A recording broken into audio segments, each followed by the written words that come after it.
We discuss an important health disparity for Hispanics, diabetes. Why are we more at risk? And what can we do to take preventive measures? It's all here on the next Latino Motion. Join us. Choose to get lost in the woods, to gain experience in forest management. Choose to travel through time, to understand the past. Choose to soar, to pursue a career in dance. Stockton University offers 50 high-quality academic programs, small class sizes, and affordable tuition. Choose to match your interests and talents at one of New Jersey's nationally ranked universities.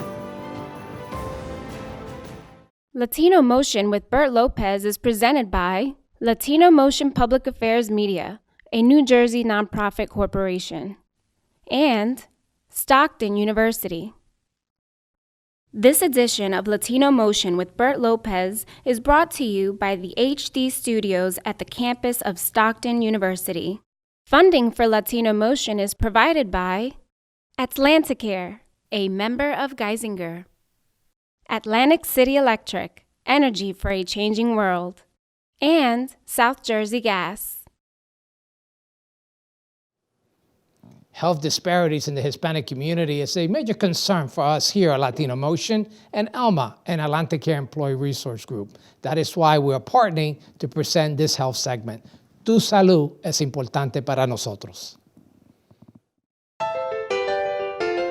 Welcome to Latino Motion, a weekly interview show highlighting issues impacting New Jersey's Latino community while advancing understanding of Latino cultural heritage and contributions to our society.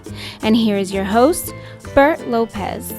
Buenos dias and welcome to Latino Motion. According to the CDC, 40% of U.S. adults are expected to develop type 2 diabetes over their lifetime.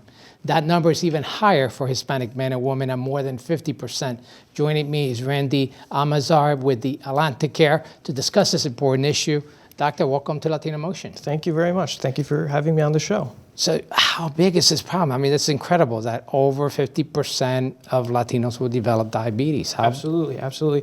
So what's important about those numbers is, yes, we know that diabetes has increased in prevalence over the last 20 years. Actually, it's tripled over the last 20 years. But for Hispanics in general, that number is increasing at higher rates. So about the prevalence for Latinos, roughly 12 to 13% of Latinos. And as you mentioned, about 50% over the lifetime for both men and women are at risk. And are we finding that diabetes developing at a younger age? Absolutely, yes. We're noticing that diabetes is developing at younger ages, and there's a variety of reasons for that. Some of it is genetic. We know that patients who have a parent who has type 2 diabetes are at higher risk of developing diabetes, but also environmental risk factors are very important.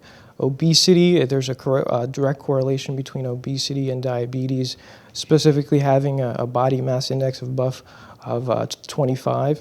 Just to discuss so you mentioned, kind of alluded to some of the risk factors, genetics, et cetera. What are some of the environmental risk factors, for example? So gestational diabetes, for instance. So women who in pregnancy have diabetes are at 50% risk of developing diabetes subsequently, not only for the mother, but also for the child. Sedentary behavior, so lack of exercise, dietary indiscretion, so eating high carbohydrate diets, as well as smoke. That diet is very important. In fact, we have a specialist who's going to just talk about the diet and why it's so critical. But why is it so prevalent in the Latino community? What's the factor? Yeah, so there was an important study that came out, the Annals of Internal Medicine in 1996. This was an observational cohort study looking at these risk factors. And basically their conclusion was that Hispanics are 2 to 6 times more likely than non-Hispanic whites to have diabetes. Why? There's a number of reasons. Socioeconomic factors play a role. So patients who have lower educational values have have higher risk of diabetes, as well as cultural norms. So we know that, as we alluded to, diet and certain other cultural norms, as well as access to medical care. We know that Hispanics are presenting later in stages of diabetes. So all these combined are factoring in. You bring up an important point, but before we do, let's talk about what the potential complications are for not keeping diabetes in control, and obviously early detection and being able to go to the doctor is very key. Yeah, absolutely. So that's an important part of what I do is prevention, is trying to prevent patients who have uncontrolled diabetes of getting these secondary effects. Number one is cardiovascular disease. We know that compared to diabetics, compared to non-diabetics, are twice as likely to have a heart attack and stroke. It's also the number one cause, diabetes is also the number one cause of blindness, of end-stage renal disease, of amputation. So all of these are potential complications of uncontrolled diabetes. So what do we tell the Latino community, Hispanics out there, in terms of what can they do to take preventive measures for diabetes? Absolutely. Number one is make sure to get to the doctor, get screened. If you have a family history, is extremely important, because oftentimes diabetes, when we talk about pre-diabetes, the symptoms are very subtle. But when we talk about prevention in general, it's making sure to watch where you're eating, exercise, avoiding cigarette smoking, making sure to make these lifestyle modifications in order to prevent these effects. So the doctor could guide you as to exactly what you should be doing, right? How about you mentioned life changes, and that obviously socioeconomics sometimes prevents that. What kind of help is there for those type of individuals? Yeah, so my philosophy and my practice is really a comprehensive care. Number one, it takes education. Educating patients on those things that they can modify. Well, for patients that do have diabetes, it's making sure that they have the resources that they need. So for instance, if they don't have insurance, we try to guide them on options and try to facilitate partnerships with social workers and care coordinators to bridge that gap so they have the medications that they need. What are some of the signs that maybe you should go see the doctor? Maybe you're developing diabetes. Yeah, so one of the cardinal signs of diabetes is hyperglycemia, so high blood sugars, and insulin resistance. So what that means in practicality is that you start trying to eliminate the sugar through the urine. So you'll see that you have increased thirst, increased frequency of urination. As that progresses, weight loss, blurry vision. So all these symptoms in combination are what we consider risk factors. Some of the things that you may dismiss because of the aging process, but there could be serious health problems that you need to go to the physician for. Absolutely. These are cardinal signs of diabetes, and you have to really take it seriously, because oftentimes type 2 diabetes, it presents where it's been present for many years. So when we talk about risk factors, complications of kidney disease, and how it affects vision and retinopathy. These are things that have been going on for a long time. It's so important that we take care of that and take preventive measures. I'm going to talk about diet coming up next. Stay tuned. We'll be right back with more Latino Motion. Latino Motion with Bert Lopez is presented by Latino Motion Public Affairs Media, a New Jersey nonprofit corporation. Join us online at www.latinomotion.tv. Find us on YouTube, Facebook, and Twitter. We encourage your comments and contributions for show topics.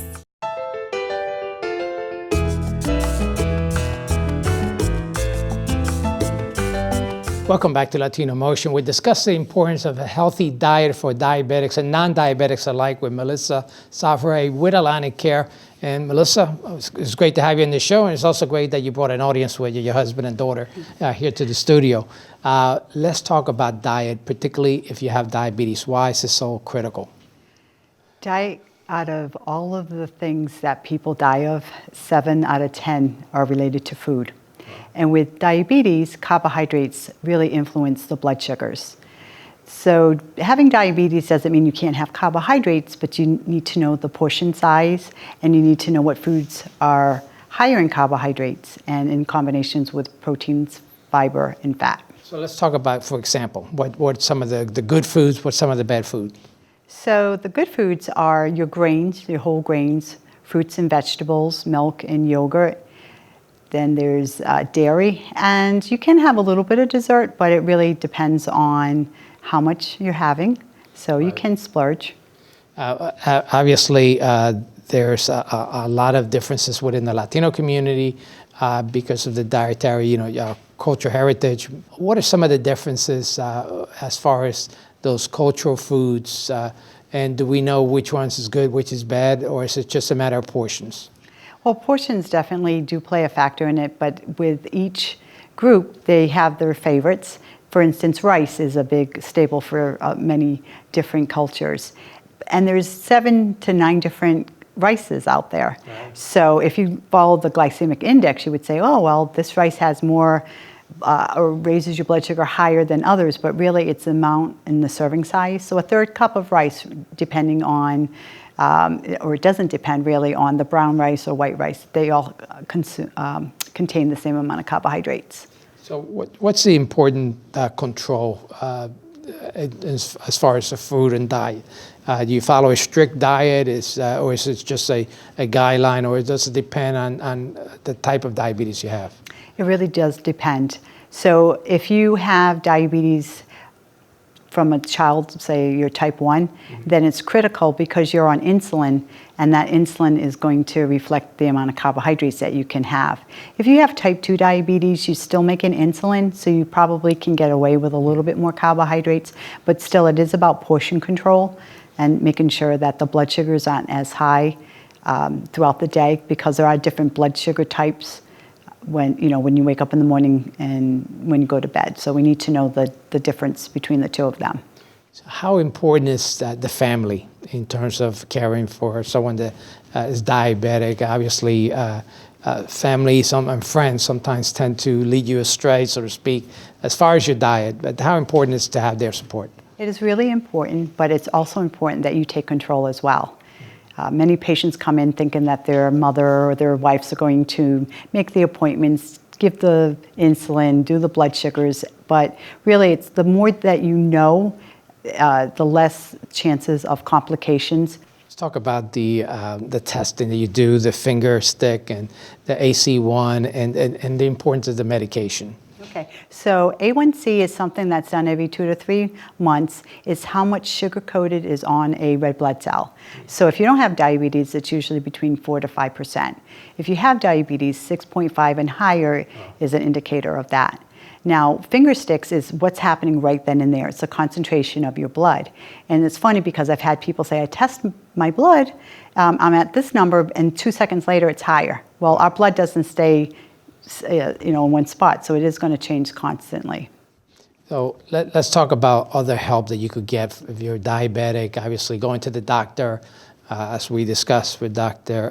Amanzar, it's very important that you visit your doctor regularly, but where else can you get help and information? So Team Diabetes, we have dietitians and we have diabetes educators that are nurses. We have them in the hospital, but we also have them strategically placed where the highest number of diabetic population, we look at the A1C, and I've been in 11 different offices in 5.5 years, basically because I need to go where people need me. Some people can't travel 30 minutes, so I can. So with Team Diabetes, we can work with the patients. We have more time. We can spend a half an hour to an hour where a doctor may only have 10 or 15 minutes. And we're also available through contact, email, phone calls, and we have support groups. Let's talk about support groups. I understand there's some support groups right here in the area. Right. There's going to actually be one tonight or on Tuesday nights, which is run by our director, Megan Kim, and it's 7 to 8 o'clock on the second Tuesday, and it's at the Pomona Hospital. All you have to do is call the Access Center to tell them that you're coming. There are other groups available, just that's the only one for now. Well, that's a free group, so anyone can go there, but we do have classes like What Do I Eat, Carb Counting, Living with Diabetes. We also have Pre-Diabetes, which is a grant that we have the 4th Wednesday of every month. It's free, you don't need a doctor's permission, you just come and we can really teach people how to prevent diabetes. So it'll be very helpful to have some sort of guide for a Latino community in terms of their various foods. So if someone has a schedule of what they normally eat, could they bring that to you and you could advise them on what's the best foods for them? Absolutely, because every culture does have their favorites. Well, thank you so much. Important information. We're going to continue. We'll be right back with more Latino Motion.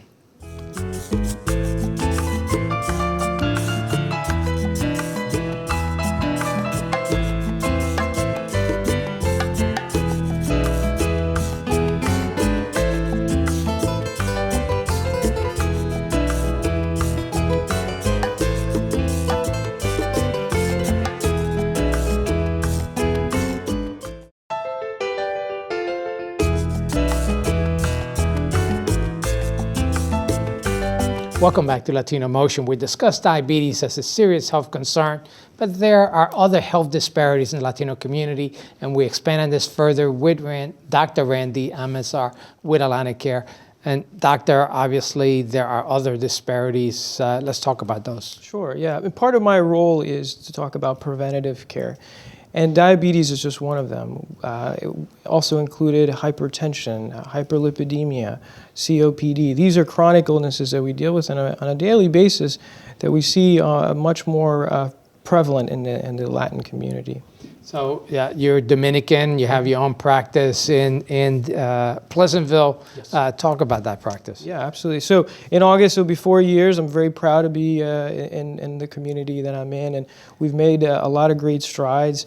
Many people in the community still don't know that we exist, but we hope to educate them on what we do, and we have a Spanish-speaking staff. Well, and it's important because we don't have enough Hispanic physicians in the area, so certainly it's a pleasure to have you here in our community.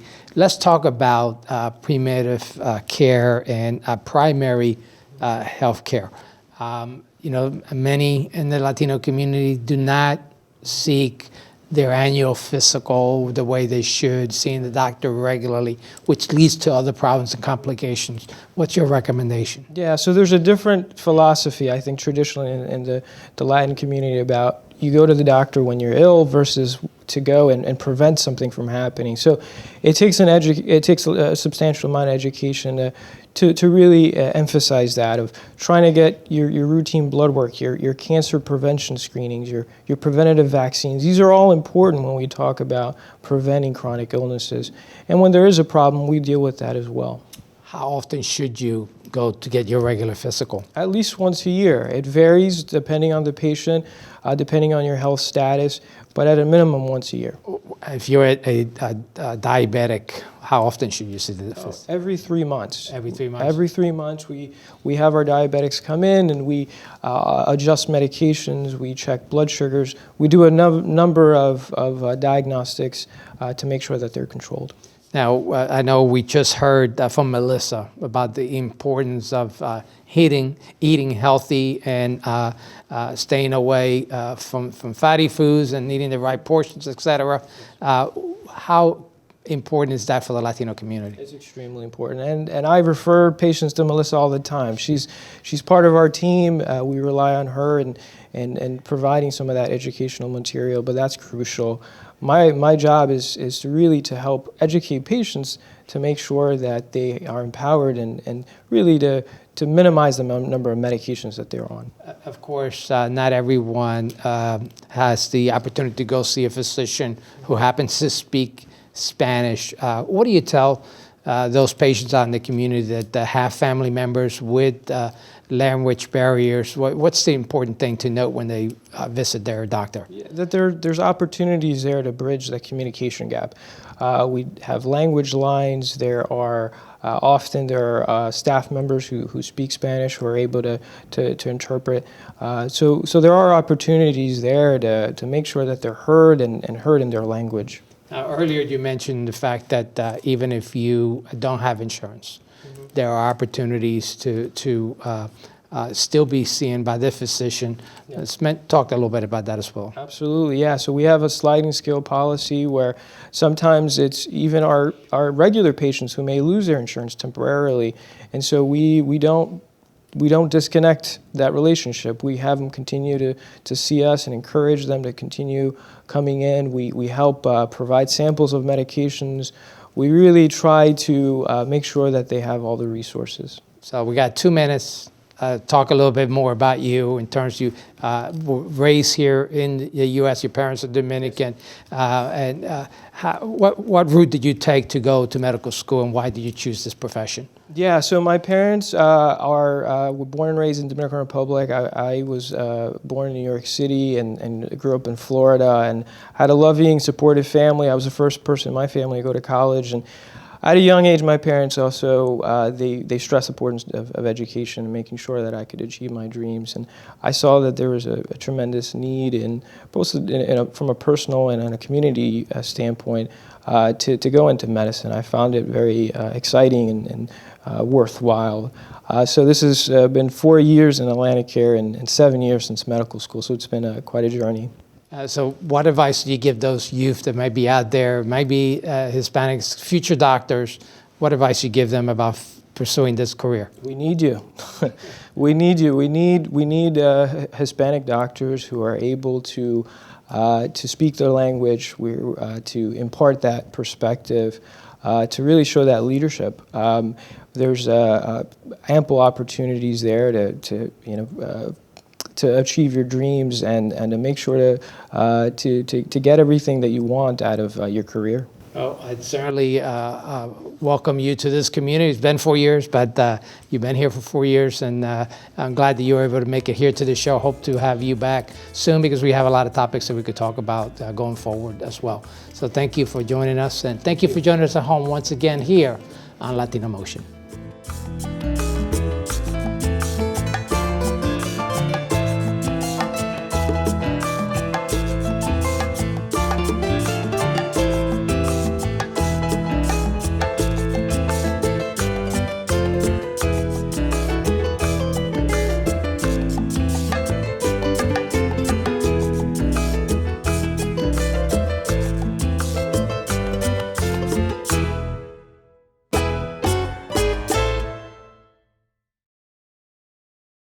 Choose to get your feet wet, to learn more about protecting our environment. Choose to read minds, to understand the human brain. Choose to get your hands dirty, to create a masterpiece. Stockton University offers 50 high-quality academic programs, small class sizes, and affordable tuition. Choose to match your interests and talents at one of New Jersey's nationally ranked universities. Funding for Latino Motion is provided by AtlantiCare, a member of Geisinger; Atlantic City Electric, energy for a changing world; and South Jersey Gas. Latino Motion with Bert Lopez is presented by Latino Motion Public Affairs Media, a New Jersey nonprofit corporation. Join us online at www.latinomotion.tv. Find us on YouTube, Facebook, and Twitter. We encourage your comments and contributions for show topics.